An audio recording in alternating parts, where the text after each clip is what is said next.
this is a little bit of, I mean, these traffic stats are kind of questionable, so don't put too much faith in it. This is a comparison of YouTube and MySpace page views just from the last year. So maybe funny now to look at MySpace. MySpace may seem quaint, but if you can, roll back the memory 18 months and MySpace was everywhere. We see this cross. And YouTube is like Napster. When people talk about web video in the news, they talk about YouTube. In a way, people use YouTube, a trademark name, as a substitute for talking about video on the web. Even though in presentations today, today here, we've already seen numerous different ways of looking at videos on our computers. So what are we about to lose if we're moving past YouTube? I mean, YouTube is clearly susceptible in the same way that Napster is. The YouTube era has stretched on a little bit longer than one academic year, but we can already see some cracks. We can already see some places that it's weakening.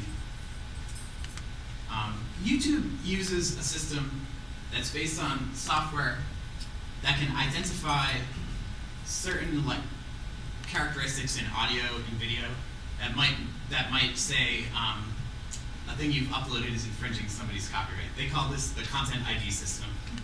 And this is a smart move that they've drawn from the end of the Napster era. So Napster had implemented a similar content ID system, but they could never guarantee it was effective.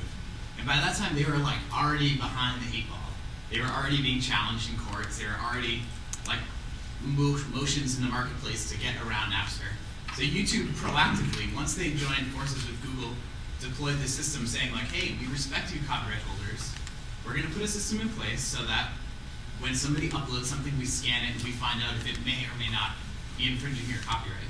And this was actually fine for the whole last 2 years. I mean, there was takedowns. We saw them, and there's quite a few. But just in the last 2 months, we've seen thousands and thousands of takedowns. And what happened is that an advertising deal between Warner Music and YouTube kind of fell apart.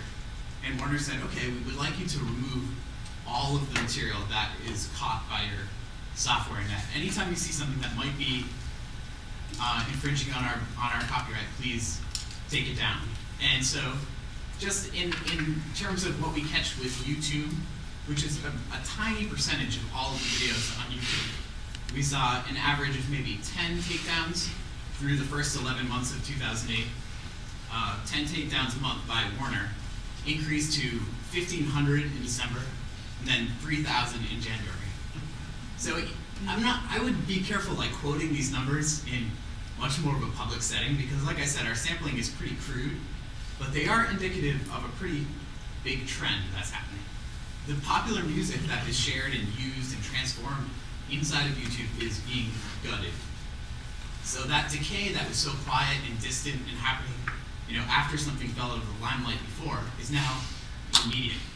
The lifetime of a video that may include something from Warner Music is less than a week now. This has had some really cool effects. One is that people who were not active, people who were not part of any politically resistant movement, are being radicalized. So somebody who, for example, this user had just been making videos with he and his friends, and he would put in songs that he liked as the soundtrack, is now saying, fuck Warner Music Group, trying to understand copyright. You can see in the metadata for this video, which later, if you have internet access at home, you can check out. He's kind of trying to explain to his viewers what copyright is, what copyright infringement is, and he's forced to grapple with a law that should be something off to the side. Copyright shouldn't be a central part of this person's life, but because of this random business deal that breaks down, all of his material is disappearing, and he's taking political action, turning his fandom, his things, his entertainment practices into resistant political action. Another group that is doing a similar thing are different age, different demographics, but really serious prog rock, classic rock fans who are also musicians. This is Polly. Polly's a really good drummer. Polly teaches drums. He plays drums, but it's not his main thing. He has a day job, and he does other stuff. But on YouTube, his practice is that he plays along to Rush songs and explains how to play them.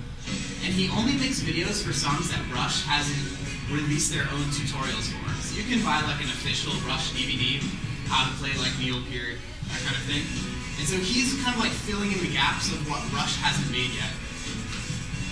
But Polly's already had dozens of videos taken down. And the difference between, say, Polly and just another person making videos is that Polly's part of a community that is cohesive. They have a shared blog that's called the Living Room Rock Gods. And they realize, hey, we're being targeted. Like, all of us are having takedowns. It's not just Polly. It's all of the people that do what we do. And so they took their organization that was from their entertainment fan practice and translated it into an organized resistance movement that they call Tribute Is Not Theft.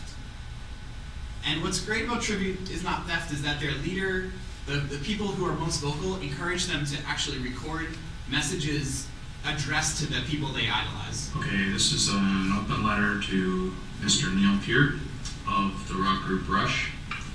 I'm primarily writing to you as a fellow drummer, albeit amateur,